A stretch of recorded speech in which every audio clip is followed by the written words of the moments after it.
Welcome to the Defense and Aerospace Report. I'm Vago Muradian at the Naval War College in Newport, Rhode Island at the International Seapower Symposium, where we have been covering events over the last couple of days, and we're honored to have with us the 25th Commandant of the United States Coast Guard, Admiral Paul Zukunft. Sir, thanks Vago, great to be with you again, and here we are at the home of naval strategic thought. What better place for us to get together? I'm honored, as always.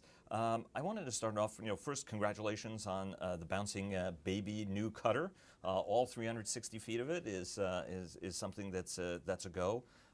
Obviously, one of your priorities has been modernizing the Coast Guard. You've been looking at this new class of 360-foot ships to replace the 270s, as well as the 210s, the long soldiering 210s that you've had in the inventory. How's this new class of ship going to fundamentally change Coast Guard capabilities? Well, when you look at the operational range of this new fleet, and we held steady on our requirements. One of those was the ability to operate in Sea State 5. And a lot of people think those are 5-foot seas. These are seas up to 13 feet in height that allow us to operate in the Arctic, in the Bering Sea, where we're seeing more and more activity there. It extends our range. And this is a 40-year investment.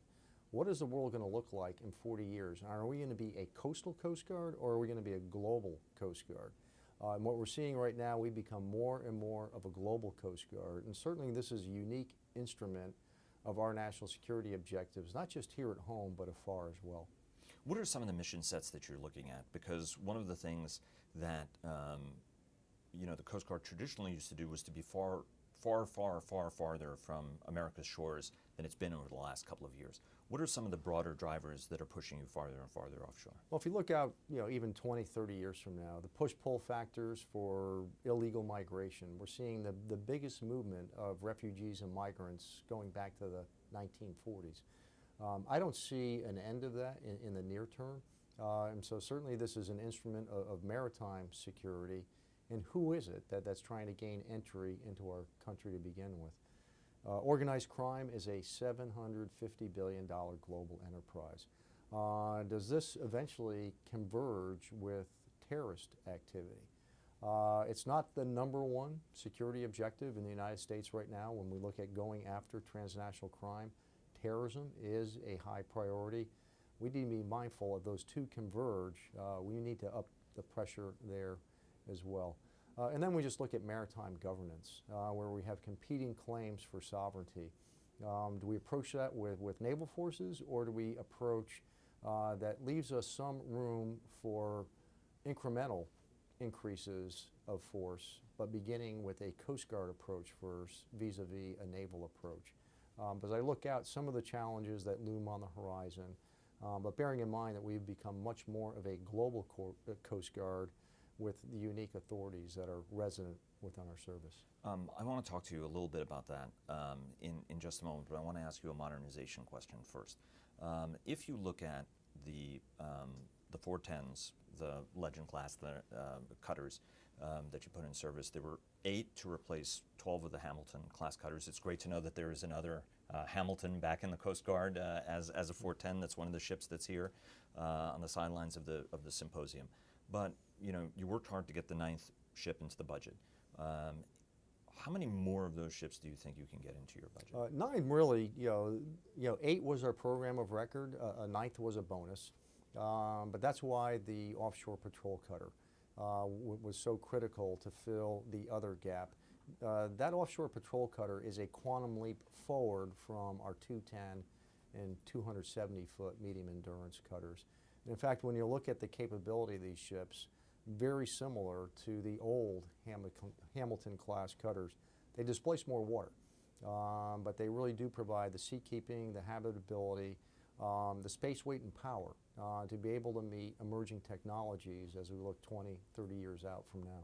And long-range ships as well. And with long legs as well. Let's go to the Arctic. I mean, one of the areas that you're focused on, you mentioned the Bering Sea, for example. Obviously, from a climate change standpoint, there is the concern of greater navigability of some of these Arctic areas. There isn't a lot of infrastructure, if any infrastructure, in a lot of these places. And obviously, that's been one of the things that have been driving the Coast Guard's Arctic strategy and the Icebreaker strategy. You've got a plan now, 3 heavy icebreakers, 3 medium icebreakers. Walk us through a little bit of that program and whether or not you have the resources on tap to be able to make it happen, or what are some of the ugly choices you may have to make in order to fund it? Yeah, well, clearly we do not have the resources to do all that's expected of us. When we talk Arctic, we're really talking high latitudes. That's both in the Arctic and also in Antarctica. Antarctica is a continent, the Arctic is a sea. We're seeing more and more human activity in actually both of these locations. And if I go back when I was commissioned as an ensign back in 1977, we as a nation had 7 icebreakers, all Coast Guard icebreakers. Today we have 2 that are operational. So we've clearly moved in the wrong direction at a point in time where activity has increased almost exponentially compared to where we were nearly 40 years ago today. Much of this human activity is commercial related. We're looking at other activity up there, particularly from Russia. We haven't had clear signals. Is this an area that's very commercially focused, or is it militarily focused? But clearly having access to the Arctic is an entering argument to begin with. We met with every stakeholder that has equity in the Arctic, to include Department of Defense, NOAA, Department of Commerce, National Science Foundation, Arctic Research Council, our Department of Homeland Security. And we looked at what do we need an icebreaker in the 21st century to do. We've written that document, we've shared that with OMB, we've shared that with Fed BizOps to accelerate our ability to produce new icebreakers. We have not built a heavy icebreaker in nearly 40 years now. That Since the Polar Star in the Polar Sea? Exactly, Vago. So that skill set has gone a little bit dormant, but we've reached out to a number of the shipyards here in the United States, and they are saying with utmost confidence we can build this in the United States. Let me ask that. Well, I sort of misspoke, right? Because we built the Healy and we built the Mackinac replacement. So, it's just a historical quirk. One of my favorite ships when I was a kid was the Mackinac, because I thought any icebreaker that big on the Great Lakes has got to be pretty cool. But we digress. One of the things I wanted to ask you is, what are the capabilities you want from the heavy icebreaker? Is it going to be along the lines of Polar Star, Polar Sea? And for the medium, is Healy the template for that for a medium icebreaker? Well, we looked at international designs to begin with, but in our requirement, we write the requirements first, and then you start looking at, are there commercial off-the-shelf designs that will meet those needs. For an heavy icebreaker, we're looking at the ability to break ice up to 21 feet thick. We encounter that 14 feet of new ice is not uncommon in the Antarctic. We had the Healy operating in multi-year ice this year. We had to do a medevac of an injured crew member. It took him a day and a half to back and ram and try to get into open water and be able to medevac that crew member to safety. So there's been a mindset, well, all the ice is going away, so we're not going to need icebreakers at some point in the future. The ice is not going away. It will not be completely ice-free, but we're seeing activity that will be much more persistent. And when we look at the Arctic, we're mostly up there in the summer months. But if you're starting to produce oil and gas and critical infrastructure that's going to be there 365 days out of the year, that might be vital to our economic security, our national security. But if we're going to leave it out there with no means to protect it whatsoever, we better be mindful of the fact that it's going to take on-scene, not just presence, but authorities to be able to protect our critical infrastructure in the high latitudes. So it will not be purely a research vessel. It will have to have self-defense capabilities as well as larger payload and cargo capability to support rescue operations, humanitarian, or disaster relief. All of the above. And we recognize that the shore infrastructure in the high latitudes, it does not exist. Is it a prudent investment to make? When I look at coastal erosion and what happens to the permafrost in the next 30, 40 years, do you throw good money after bad and then have to evacuate shore infrastructure? So our model is we actually use these ships as floating command and control platforms that can support any number of contingencies. If there's oil production and now you have an oil spill, can it support that contingency, a mass rescue operation? All of those are very foreseeable contingencies that we'll have to deal with in the high latitudes. Well, let me go to one of the things you mentioned, which is the Coast Guard's role as even in a forward area. We're talking about the Pacific. The Chinese have a very layered strategy. One is a military anti-access area denial strategy, but then there's also a very sophisticated little blue men strategy, right? The Russians have the little green men, the Chinese have the little blue men. And you know, you've got the 3 islands now that are in the South China Sea. You've got the Chinese mobilizing their fishing fleets very, very effectively in swarming tactics. And now you have a new generation of 12,000-ton Coast Guard cutters that I'm told by just about everybody who observes it is the reason it's 12,000 tons is it can shoulder aside a 9,000-ton Burke-class destroyer in a hybrid operation where it's a white hull. The gray hull can't open fire against the white hull. You know, it's a Coast Guard cutter. The optics of it look bad, even though it's a, you know, it is not designed purely for Coast Guard operations. From your standpoint, what's the role of the Coast Guard in what is a rapidly evolving and changing geostrategic game in the Pacific? Yeah. Well, if we look at the China Coast Guard, namely, in this particular region, I and members of my Flag Officer Corps have had at least 4 engagements with our counterparts in China to establish conduct for unplanned encounters at sea. So we don't find ourselves in these shouldering scenarios as we had described. So we're first trying to do this as a matter of policy through a memorandum of agreement that we will abide to establish norms and behavior rather than starting with a confrontational approach. Again, we've had 4 meetings and we have yet to solidify this agreement.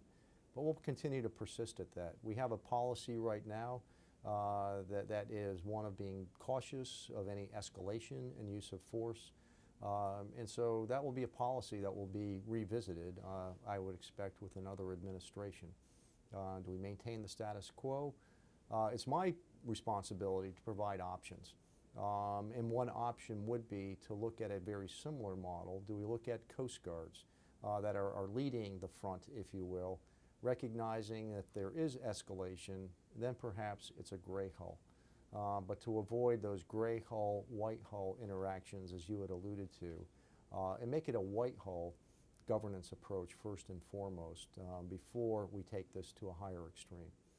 Do you need, I mean, you know, when you joined the Coast Guard cutters had hull-mounted sonars, they had anti-submarine warfare torpedoes. Coast Guardsmen used to train with navies and task groups for convoy escort and a number of other roles. You know, Coast Guard hasn't done that since the end of the Cold War. Does the Coast Guard, you know, when folks look at a national security cutter, you know, one of the original concepts was it could accommodate VLS tubes, for example, the vertical launch system tubes. At some point, does the Coast Guard and the Navy, do the Coast Guard and the Navy have to have a conversation about that, you know, with a shrinking fleet, the Coast Guard is the naval auxiliary in time of war. What's the state of thinking on that? Well, we meet on a regular basis. In fact, we will sit down and have a strategic dialogue, you know, myself with the CNO, our respective staffs. But to get into the practical application, our current weapon systems, which are really designed for anti-surface, are really, they're interoperable. Our command and control systems, completely interoperable, so we can work with our Navy fleet. We demonstrated that during the recent Rim of the Pacific exercise, where it was a national security cutter leading that surface action group. So we have the interoperability, but we would have to totally redesign the ship if we wanted to put vertical launch in it. But we have to look at the continuums in any maritime contingency. Oftentimes it begins with, you know, we exert access denial. We've seen that with UN sanctions, with Iran and other nations. And oftentimes that could be a Coast Guard-led phase of that operation. And so as we look at, you know, where does the Coast Guard authorities resonate, but recognizing we still have the big stick capability of a United States Navy that's fully integrated into this force package as well. So I still see ourselves more doing maritime security, but less, you know, anti-surface or subsurface warfare with the platforms. You know, ASW was not built into any of these requirements. Let me go to maritime interdiction, which is one of the key roles you're playing. For many years, your drug busts were sort of declining in the Caribbean and offshore. But cocaine has emerged to be a significant problem. Right. Unless I'm messing up my math, you did 1,400 tons of interdiction last year, but now you're projected to be 2,000 tons this year, which is an enormous jump. I was talking to a former Coast Guardsman, who's a friend of mine, who said, look, I mean, one of these ships recently came back with 16, busts on one patrol. Mm-hmm. He's like, you did 16 busts in a career, when I was in the Coast Guard. What's driving this increased traffic? Is it as simple as the peace deal in Colombia, which some folks suggest? What are all the dynamic factors that are going into this from your standpoint? In a simple word, it's complicated. First of all, our numbers for last year were actually 191 metric tons. Ah, okay. I'm sorry. Yeah, and right now we've, as of the end of June, we were at 367 metric tons. So we've nearly doubled. In fact, by now we've already doubled last year's removal numbers. So, and not just with Coast Guard, it's through interagency within our federal government and international as well. So we'll talk a little bit about what's happening. The flow rate has gone up significantly. It's gone up over 50%. And most of it originating in Colombia. A couple of things have happened. As eradication aircraft were being hardened, being armored, there was a pause in aerial eradication, which had been very effective. And then aerial eradication was removed as a course of action as of September 1st of 2015. As part of the peace As part deal. of the peace process. But in the interim, the FARC had already moved a lot of their cultivation sites under triple canopy that are shielded from aerial eradication. They also moved some of it to the Ecuadorian border, so we don't want to do aerial eradication that now crosses into another border. So that was having a diminishing effect. Meanwhile, the government of Colombia is trying to incentivize alternative development to encourage farmers to grow something other than coca. So we've had a surge in coca growers in order to be eligible for benefits. If you weren't growing coca, you better start growing coca. And when you stop eradication, about 18 months later, a coca plant will nearly double its production once it reaches maturity. So you've had a combination of all of that, the lack of eradication, more growers, mature plants, higher productivity, more flow now entering the transit zone. Do you think that that's something that's going to reduce over time? Do you think that some of these measures are going to reduce it? Or are you concerned that, with, for example, the legalization of pot, there was the opioid addiction problem, that actually, the demand for cocaine, the demand for heroin will only increase over time? Yeah, well, what concerns me the most is the demand. Over 300 metric tons, we are the world's #1 consumer of this product, cocaine. So we've got an insatiable appetite for this product. A kilo of cocaine you can produce for about $2,000 in Colombia. You can probably sell it in New York for closer to $20,000. In Europe for $80,000, in Australia for $200,000. So if you start looking at alternative development, I don't know any other product that has that kind of return on investment when you certainly have an insatiable demand on that side of the business equation. So if you just look at it from a business case, this will be a challenge. What concerns me even more so is this is moving in bulk. Over 90% of it moves on the water. It lands in bulk in Central America. It's then broken down into retail size and eventually smuggled across our southwest border. But when it lands, it's the seeds for violent crime. Rule of law oftentimes goes out the window. And if you start looking at this phenomenon of unaccompanied minors, they're all linked to one another. And it all ties back to our demand, a grower meeting that demand, but rule of law going out the window in our backyard here in Central America.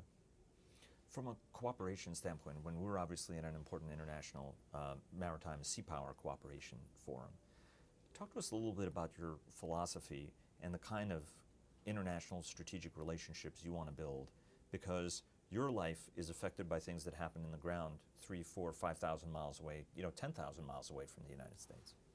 We often, as a Coast Guard, don't look at ourselves as the 800-pound gorilla in the room. But when we look at the partners that we have, especially when it comes to maritime security, our Coast Guard is much bigger than their navies. Our budget is bigger than their armed forces combined. So we come to recognize that, yes, we are that 800-pound gorilla. But we first need to acknowledge that we are just as much as a part of this problem as we are a part of the solution. So when you look at illicit drugs, we own that problem because of our demand and our consumption rates. We're part of the solution because a lot of these countries do not have the resources. They turn to the Coast Guard to be part of that solution.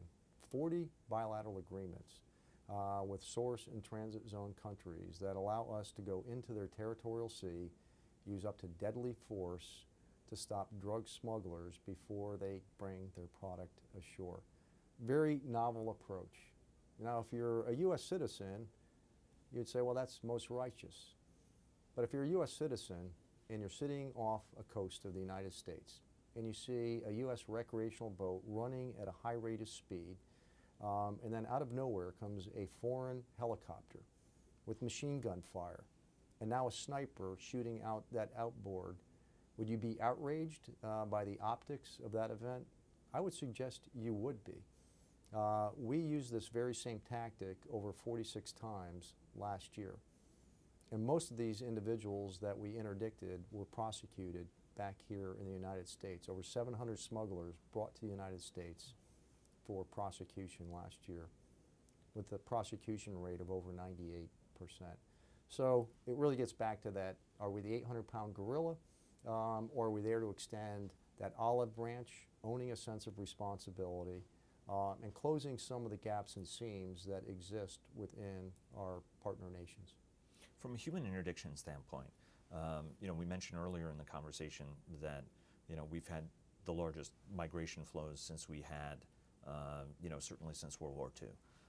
The Mariel boat lift was one of the biggest ones, and you guys had the record for doing that. But now it appears that over in Europe, the Italian Navy, for example, has been playing a big role in that. What's the future of that space? What do nations have to do better? Because that is an environment that's killing thousands and thousands of people a year in their quest to get to someplace better. Yeah, what's worked best for us is a deterrence model, and that deterrence model is repatriation. Ironically, I was a patrol boat captain during the Mariel boat lift. Now I'm the captain of the Coast Guard. And so I've seen bookends within my career, but nothing like we've seen since the 1940s when it comes to mass migration on a global scale. Much of these are, when you look at the challenges with Syria and Libya, what is that repatriation scheme if there's not a functioning government that you can send people back to? Who are going to be the receivers of these people if you don't have the ability to repatriate? So you lose that deterrent model. As I look 20 years out from today, I look at failing economies within this hemisphere, undereducated, underemployed workforce, and then what do they do to fill that gap to realize some sense of prosperity? Do they try to illegally migrate to the United States?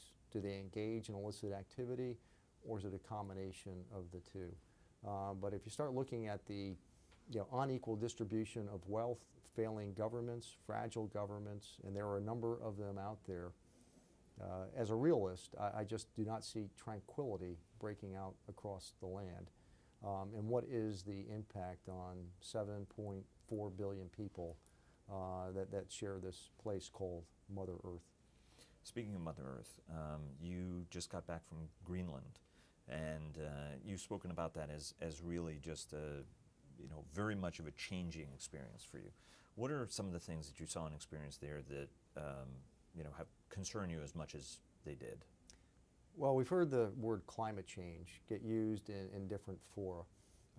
My view of climate change is, what is the impact on the sea, on species of fish, on port infrastructure, and rising sea level? So looking at that in totality without looking at why is it happening, but what is happening. And if you really want to go to ground zero of climate change, Greenland is a great place to begin, which has an ice field several miles thick, a number of glaciers that are now migrating into the ocean. We went to the largest glacier in Greenland called Jakobshavn Glacier, which is now retreated over 20 miles within the last decade. And it spawned more icebergs. In fact, we're counting more icebergs in the North Atlantic than we have in decades. The iceberg that sunk Titanic was spawned in all likelihood from this very same glacier. But the important piece... And a job that you've done since 1912 to patrol that area. We continue to do so. That one glacier, should it melt, would by itself raise sea level by 1.5 feet. Now, what date will that happen? I don't think we can say with any certainty, but working with a number of climatologists, we took 2 world-renowned climatologists with us to Greenland. And as we look at the various studies, and you get the lowest common denominator, at least 2 meters of sea level rise can be anticipated between now and the end of this century. So if you throw 6+ feet of water on top of sea level today, what does that do to low-lying areas? What does it do to lower Louisiana, to places like Miami, and Hampton Roads, enlargement, not too far from our naval base there, where on a king tide or extremely high tide, you've got standing salt water in some of these communities. Add 6 more feet to that, and what happens? So we're looking at that of how do we plan, what's the impact to our commercial infrastructure, military infrastructure, what happens when you've got 80% of the world lives within 100 kilometers of the ocean. Well, maybe they live a little bit closer now because the ocean has moved closer in yet. Now throw a super typhoon on top of that, or a Category 5 hurricane. Then what is the impact of that as well? Because we have to respond to those contingencies. So my view is we can't use yesterday's models to forecast what level do we have to respond to in a natural disaster looking deeper into the 21st century with rising sea level. And then, of course, there's a fisheries impact to that as well, right, as salinity levels in the ocean change. The water is warming. The 2 things you can measure are water's warming and the sea level is rising. Now, as water warms, it expands, and so part of that can be attributed just to higher ocean temperatures. Fish will seek out colder water. We are already seeing fish up near the Bering Sea that normally aren't up there. Sunfish, not the freshwater ones, the tropical ones, are now being seen in higher latitudes. We've seen algae blooms that have been unprecedented, and it's had a huge impact on some of the mammal life. And then we talk about acidification, another aspect that can be measured. What does that do to crustaceans? What does it do to lobsters and the like? I think that's, again, another impact to fisheries, and we're all about fishery sustainment within our fishery policies. And one very last question. You and I have had this conversation before, but I feel like I have to ask it again. If you look at the totality of the Coast Guard's missions, no other service or organization has the span of missions that you do, from fisheries protection to environmental protection. You're talking about climate and thinking about it on a different level. Is it time to have a reconsideration fundamentally of Coast Guard missions to neck them down? Absolutely not. If you were to look to neck them down, you'd have to look at who would take those on. And if you look at who would take them on, can they do it more effectively? Can they do it more efficiently? And that's the only reason why you would want to neck those down. But I'm quite comfortable with the missions that are resident within the Coast Guard today. We've lumped them into a different strategic framework. We used to let them all stand on their own, all 11. But if you look at the authorities you need to operate in the Arctic, in the Western Hemisphere, to facilitate commerce, and now cyber is a whole new front that is opened up to us. Many of those 11 statutory missions can be found in these 4 strategies that we've written, and they're also necessary as we look at the draft national military strategy in our ability to support our other armed services in a contingency away from home. Sir, thanks very much for being so generous with your time. Thank you, Vago. Great to see you again.